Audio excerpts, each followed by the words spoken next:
বিসমিল্লাহির রহমানির রহিম। নবম ও দশম শ্রেণীর সুপ্রিয় শিক্ষার্থীবৃন্দ এবং যারা আমার সাথে যুক্ত আছেন, আসসালামু আলাইকুম।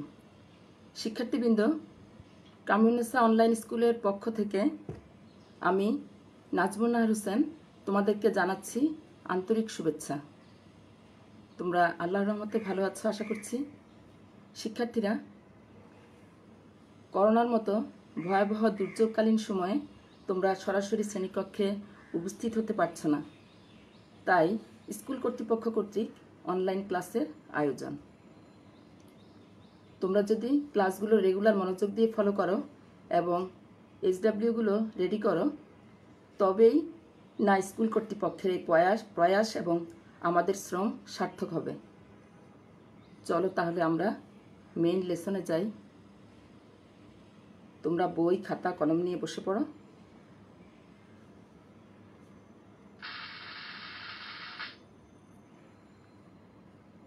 শিক্ষার্থীবৃন্দ, ছবিতে কি দেখতে পাচ্ছ তোমরা? কিছু কয়েন, তাই না? আর একটি রেখা আছে কিসে? গ্রাফিক্যাল মোডে আছে।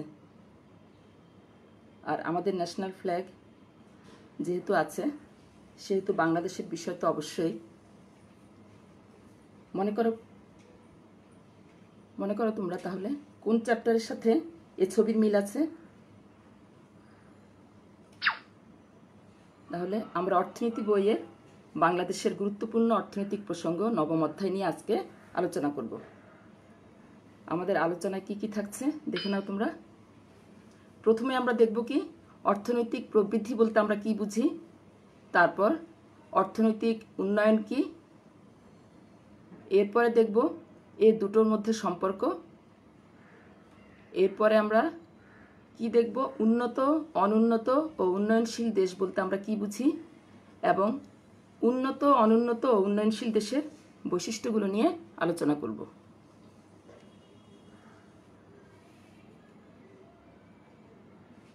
তাহলে প্রথমে দেখি অর্থনৈতিক প্রবৃদ্ধিটা কি। অর্থনৈতিক প্রবৃদ্ধি, এখানে প্রবৃদ্ধি শব্দটা আগে আমরা বুঝে নিই।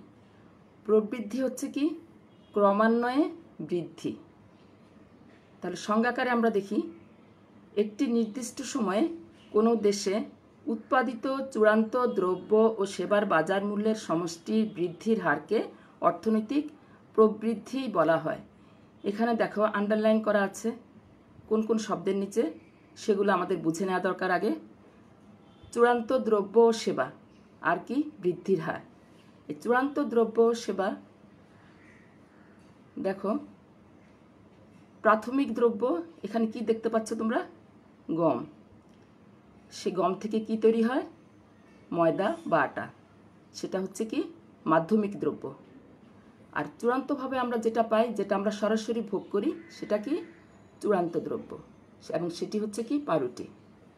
তাহলে চূড়ান্ত দ্রব্য তোমাদের বোঝার সমস্যা থাকার কথা না।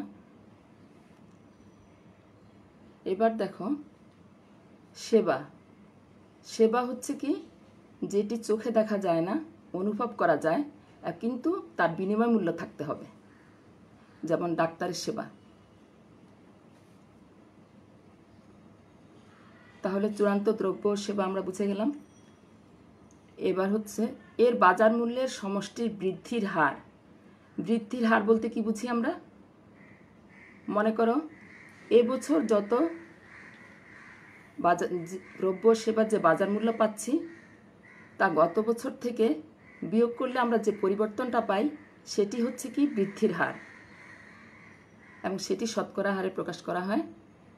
এবং তাহলে অর্থনৈতিক প্রবৃদ্ধিটা দুভাবে আমরা বুঝতে পারি। একটি হচ্ছে কি জিডিপির বৃদ্ধির বার্ষিক হার। এখানে বার্ষিক বলতে কি বুঝি? এক বছর। সাধারণত অর্থনীতির যে কোনো কনসেপ্টে হিসেব করার সময় অর্থ বছর ধরা হয়, এবং সেটি এক বছর। এবং অর্থনৈতিক প্রবৃদ্ধি আরেকভাবে বুঝতে পারি কিভাবে? মাথাপিছু আয়ের দিক থেকে। মাথাপিছু আয়টা কি? মাথাপিছু আয়টা হচ্ছে মোট দেশজ উৎপাদনকে যদি আমরা জনসংখ্যা দিয়ে ভাগ করি, তাহলে সেটি পাবো কি মাথাপিছু আয়, এবং সেটির বৃদ্ধির হারটা হবে অর্থনৈতিক প্রবৃদ্ধি। এবার চলো আমরা যাই অর্থনৈতিক উন্নয়ন বলতে আমরা কি বুঝি? অর্থনৈতিক উন্নয়ন বলতে বোঝায় এতক্ষণ যেটি বললাম অর্থনৈতিক প্রবৃদ্ধি, তার সাথে কি যোগ হবে? অর্থনৈতিক অবস্থার গুণগত পরিবর্তন। অর্থনৈতিক উন্নয়নের ফলে তাহলে কি দাঁড়াচ্ছে? জনগণের মাথাপিছু আয়ের ক্রমাগত বৃদ্ধি বা ক্রমান্বয়ে বৃদ্ধি তো পাবেই, তার উপরে কি হতে হবে? অর্থনীতির গুণগত পরিবর্তন হতে হবে। এবং সেই গুণগত পরিবর্তনে আমরা কি বুঝি দেখে নাও তোমরা। গুণগত পরিবর্তনে হচ্ছে কি কি আছে? ভোগ বৃদ্ধি, সেগুলো অবশ্যই নাগরিকের, এবং ভোগ বৃদ্ধি পেলে কি পাবে? বৃদ্ধি বিনিয়োগ, এর ফলে আবার কি বাড়বে? কর্মসংস্থান, এবং প্রযুক্তির বিকাশও সাথে সাথে হতে হবে। এবং গুণগত পরিবর্তনে এই ক্রাইটেরিয়াগুলো যদি বাড়ে তাহলে আমরা বুঝতে পারবো যে অর্থনীতির গুণগত পরিবর্তন হয়েছে, মানে শুধু প্রবৃদ্ধিই হয়নি, উন্নয়নও সাধিত হয়েছে।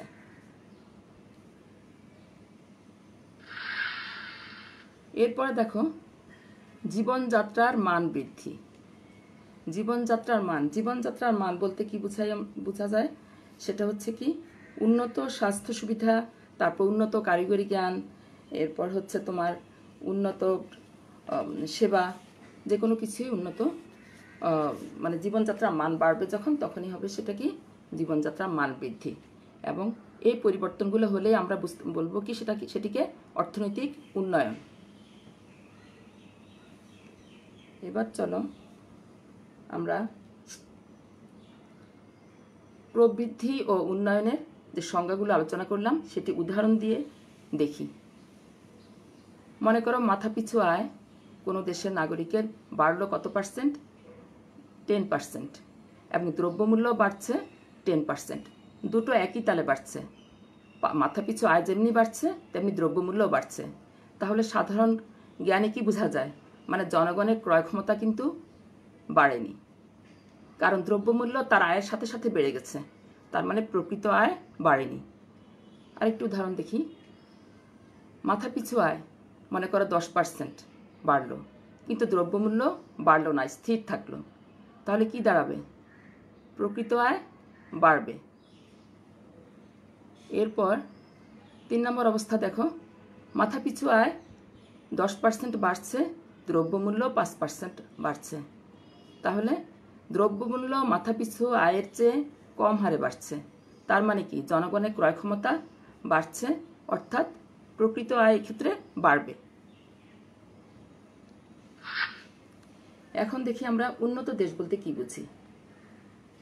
উন্নত দেশ বললে বোঝা যায় কি যে ওদের দেশের নাগরিকের আয়ের মাত্রাটা কেমন?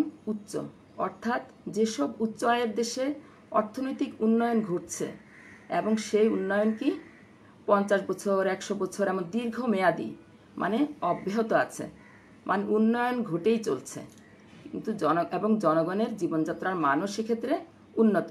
যেহেতু জনগণের আয় বেশি, জীবনযাত্রার মানও উন্নত, সেসব দেশকে আমরা কি বলবো? উন্নত দেশ।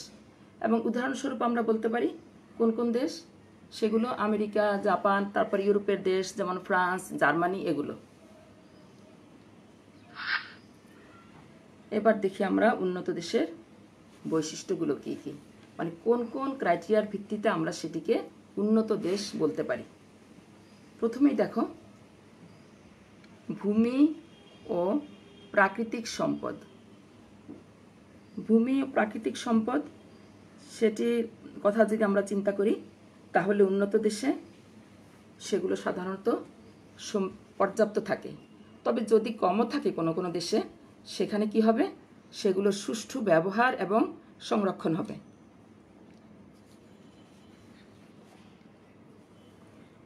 এরপর দেখি আমরা মূলধনের দিক থেকে। মূলধনটা কিভাবে গঠন করা হয় সেটি আগে খেয়াল করো। আয় থেকে হয় কি? সঞ্চয়, সঞ্চয় থেকে গঠিত হয় মূলধন। উন্নত দেশে মূলধনের যোগান যথেষ্ট পরিমাণে থাকে, এজন্য মূলধন গঠন করা সেখানে কি হয়? সহজ হয়, এবং মূলধন দিয়ে তারা বিভিন্ন কলকারখানা বিনিয়োগ করতে পারে। তারপর দেখো দক্ষ জনশক্তি। যে কোনো দেশের অর্থনৈতিক উন্নয়নের জন্য আমাদের কি দরকার? দক্ষ জনশক্তি দরকার। এবং যেহেতু উন্নত দেশে তোমরা দেখেছো যে ভূমি ও প্রাকৃতিক সম্পদ যথেষ্ট পরিমাণে আছে, সেহেতু তারা এগুলোকে কাজে লাগিয়ে কি করে? জনশক্তিকে প্রশিক্ষণ দিয়ে এবং উন্নত শিক্ষা ব্যবস্থা ও গবেষণার মাধ্যমে দক্ষ করে গড়ে তোলে এবং সেভাবে তারা কি করে? উন্নয়নের পথে ধাবিত হয়। এরপর দেখো উচ্চ গড় আয়ুষ্কাল। উচ্চ গড় আয়ুষ্কাল হচ্ছে কি? সাধারণত এসব দেশে বেশি হয়। এবং কিভাবে বেশি হয়? যেহেতু চিকিৎসা ব্যবস্থা উন্নত, সেহেতু সেখানে মৃত্যুর হার কম এবং উন্নত স্বাস্থ্য সুবিধার কারণে তাদের গড় আয়ুষ্কালও এভাবে বেশি হয়ে থাকে। এরপর দেখো কারিগরি জ্ঞান। উন্নত দেশে শ্রমিকদের কি উৎপাদন ক্ষমতা অনেক বেশি। কারণ কিভাবে বেশি? কারণ তাদের কারিগরি জ্ঞানের দিক থেকে তারা অনেক উন্নত। এবং যে দেশে কারিগরি জ্ঞান যত বেশি উন্নত, সে দেশের অর্থনীতিও তত বেশি কি সমৃদ্ধ। এবং উন্নত দেশে উন্নত কারিগরি জ্ঞানের দ্বারা তারা কি করে? প্রাকৃতিক কোনো দুর্যোগকে তারা বশে আনার চেষ্টা করে এবং প্রকৃতির কাছ থেকেই তারা প্রয়োজনীয় সামগ্রী সংগ্রহ করে। এবং তারা কি করে?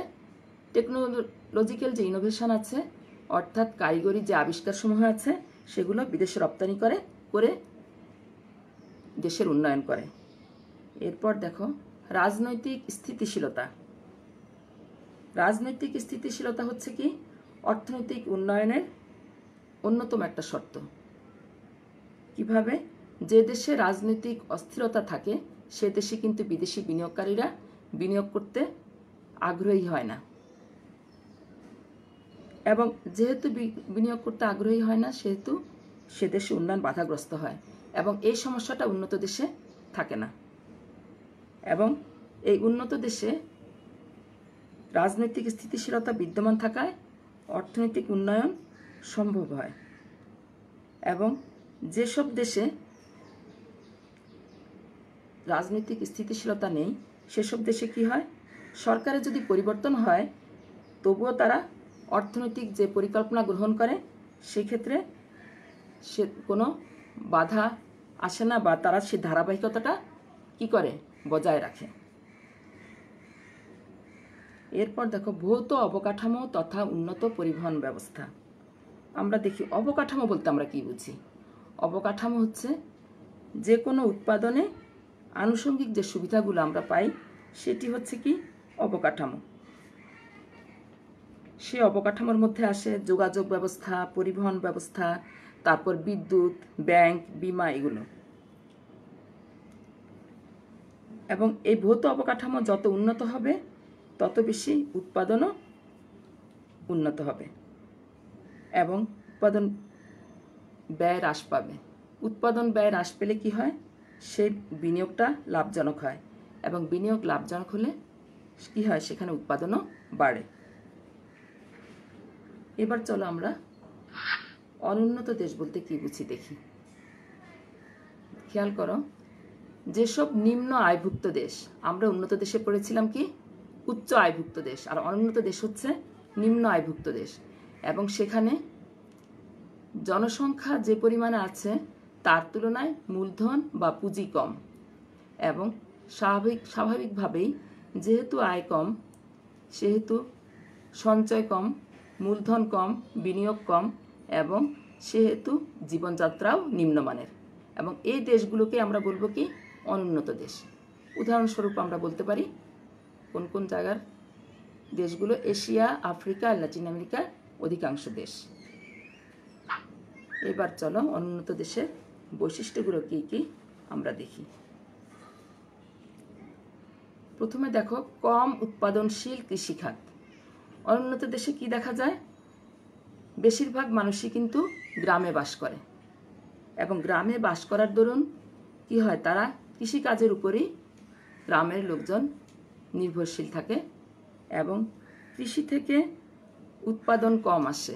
এবং উৎপাদন কম আসার কারণ কি? তারা সনাতন পদ্ধতিতে চাষাবাদ করে। সনাতন পদ্ধতি মানে লাঙ্গল দিয়ে চাষাবাদ করে। এতে করে উৎপাদন কম হয়। এরপর দেখি কৃষিভিত্তিক অর্থনীতি, মানে অনুন্নত দেশে যে আয় হয়, যে জাতীয় আয় পাওয়া যায়, তার একটি বড় অংশ আসে কোত্থেকে? কৃষিখাত থেকে। এবং কৃষিখাতে যেহেতু আগেই বলেছি উৎপাদন কম হয়, সেহেতু তাদের অর্থনীতি হয় অনুন্নত। এরপর দেখি বেকারত্ব। অনুন্নত দেশে বেশিরভাগই দেখা যায় কি ছদ্মবেশী বেকারত্ব আর মৌসুমী বেকারত্ব। ছদ্মবেশী বেকারত্ব মানে হচ্ছে কি প্রান্তিক উৎপাদনশীলতা শূন্য থাকে, অর্থাৎ যে শ্রমিকের কাজের দরকার নাই তবুও সে সেই কাজে নিয়োজিত থাকে, তাই স্বাভাবিকভাবেই তার উৎপাদনশীলতা কম হয় বা শূন্য, একেবারে শূন্য হয়ে যায়।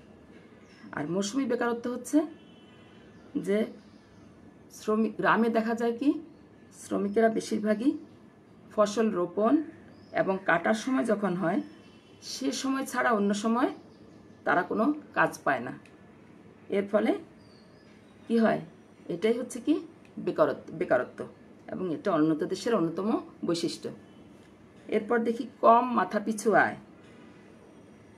আমরা আগেই দেখেছি যেহেতু উৎপাদনশীলতা কম, সেহেতু কি হয় অনুন্নত দেশে নাগরিকের মাথাপিছু আয় কম থাকে।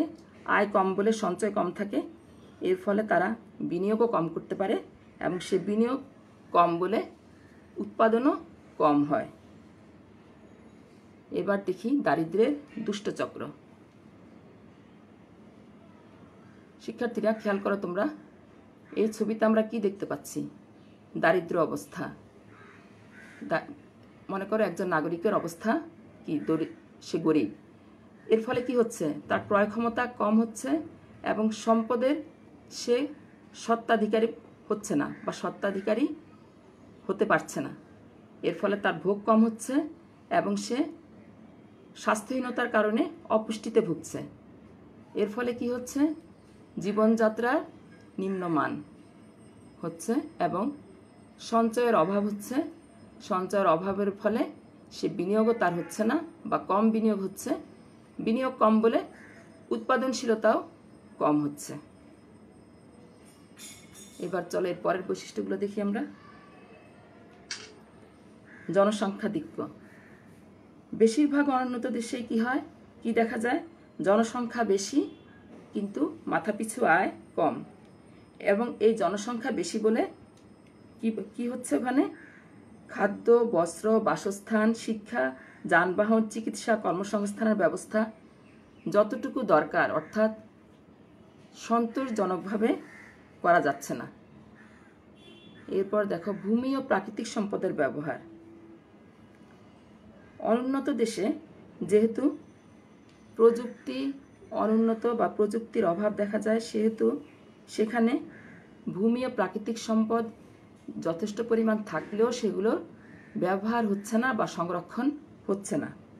এর ফলে অর্থনৈতিক উন্নয়নও সেরকম হচ্ছে না। অনুন্নত যোগাযোগ ও পরিবহন ব্যবস্থা। পরিবহন ব্যবস্থা মানে কি? পরিবহনের মাধ্যমে কিন্তু বিনিয়োগের ক্ষেত্রে কি হয়?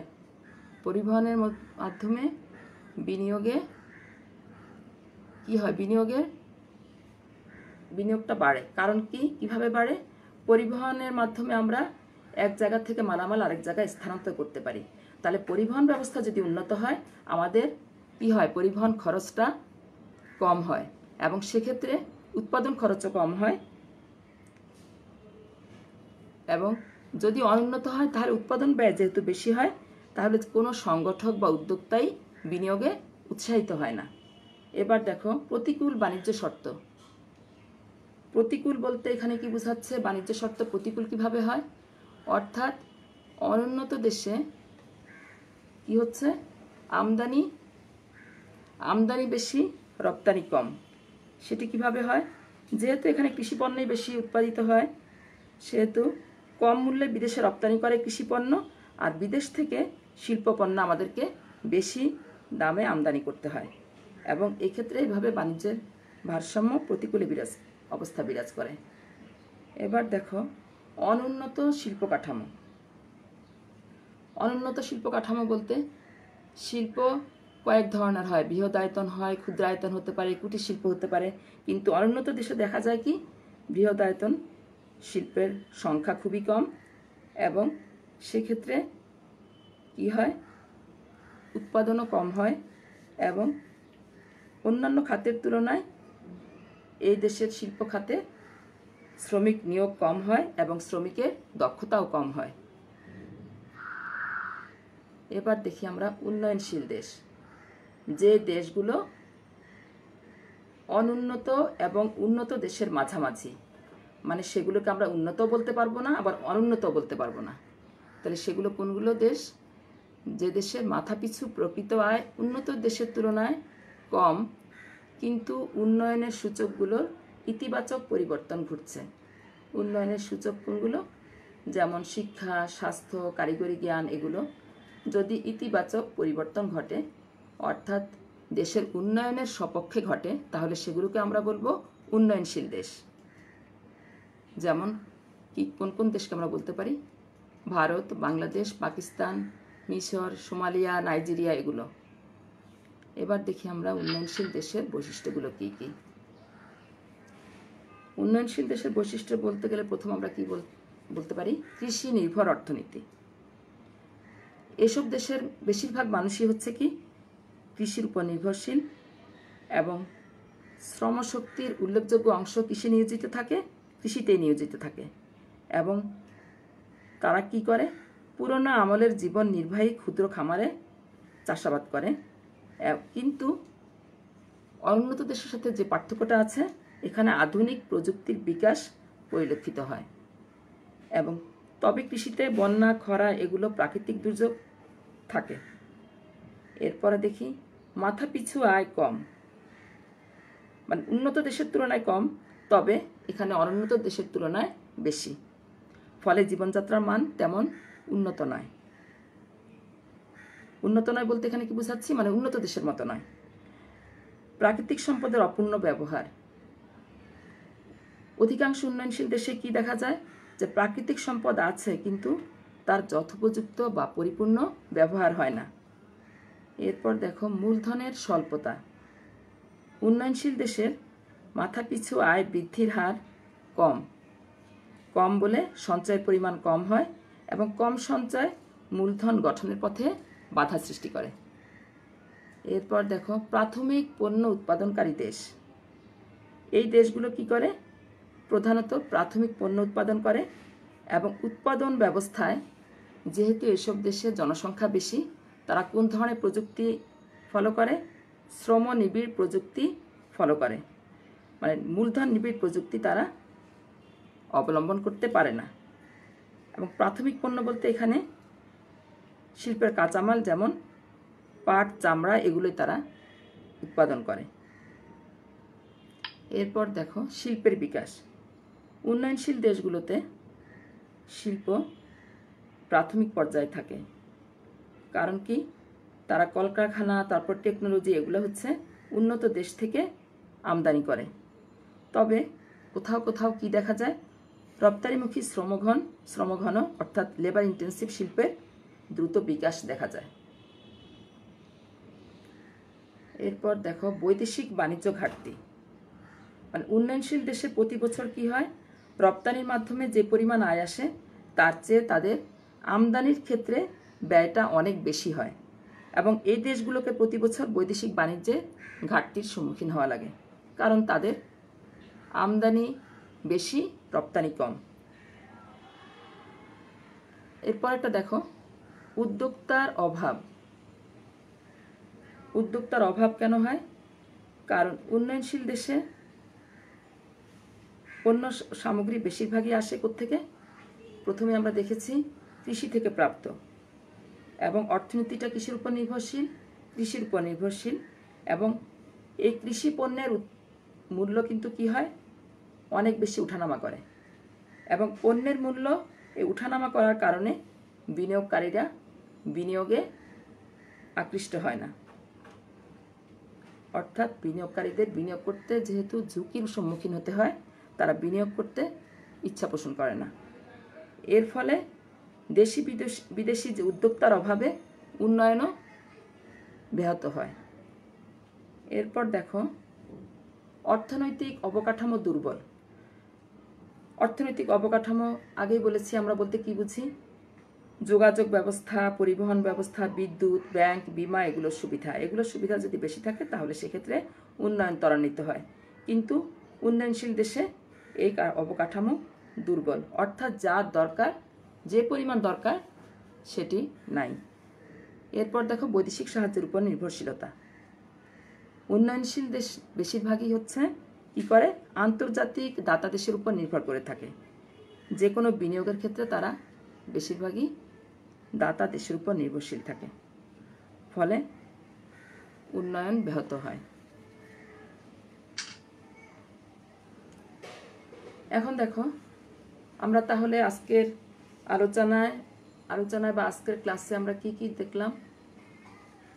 প্রথমে অর্থনৈতিক প্রবৃদ্ধি, তারপর অর্থনৈতিক উন্নয়ন বলতে কি বুঝি দেখেছি, তারপর উন্নত দেশ, অনুন্নত দেশ, উন্নয়নশীল দেশের বৈশিষ্ট্য কাকে বলে, এগুলো দেখেছি। এখন তাহলে দেখি আমরা নিজেকে যাচাই করি যে কতটুকু আমরা শিখলাম। প্রথমে তোমরা বলবা উন্নয়ন বলতে আমরা কি বুঝি। তোমরা খাতায় লিখো, তোমরা না পারলে আমি উত্তরটা বলে দিব, তোমরা মিলিয়ে নেবে। উন্নয়ন হচ্ছে কি?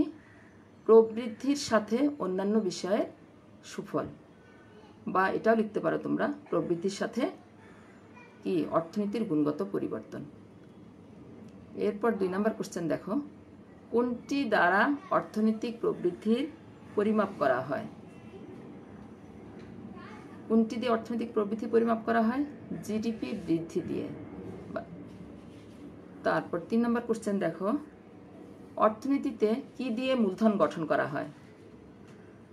কি দিয়ে মূলধন গঠন করা হয়? সঞ্চয় বৃদ্ধি দিয়ে, যেহেতু আয় থেকে সঞ্চয় আসে, তাই না? আচ্ছা, 4 নম্বর কোশ্চেন দেখো, অনুন্নত দেশে বাণিজ্যের ভারসাম্য কিরূপ থাকে? কিরূপ থাকে? ঘাটতি থাকে, কারণ সেখানে আমদানি বেশি, রপ্তানি কম। এবার চলো আমরা বাড়ির কাজে যাই। বাড়ির কাজ তোমরা খাতায় লিখে নাও। প্রথম কোশ্চেন দেখো, বাংলাদেশের অর্থনীতি কোন ধরনের তা নির্ধারণ করো। মানে কি, আমরা যে উন্নত, অনুন্নত এবং উন্নয়নশীল দেশের বৈশিষ্ট্যগুলো দেখলাম, সেই বৈশিষ্ট্যগুলোর কোন বৈশিষ্ট্যগুলো বাংলাদেশের ক্ষেত্রে প্রযোজ্য সেটি বিবেচনা করে তোমরা এদেশের অর্থনীতি কোন ধরনের তা নির্ধারণ করবে। এরপরে 2 নম্বর কোশ্চেন, প্রবৃদ্ধি ও উন্নয়নের মধ্যে পার্থক্য উল্লেখ করো। প্রবৃদ্ধি ও উন্নয়নের পার্থক্যগুলো সংজ্ঞা থেকে, উদাহরণ থেকে দেখে তোমরা লিখে ফেলবে খাতায়। ঠিক আছে? তোমরা সবাই সুস্থ থাকো, নিরাপদে থাকো, স্বাস্থ্যবিধি মেনে চলো, এই আশা করছি। সবাইকে ধন্যবাদ।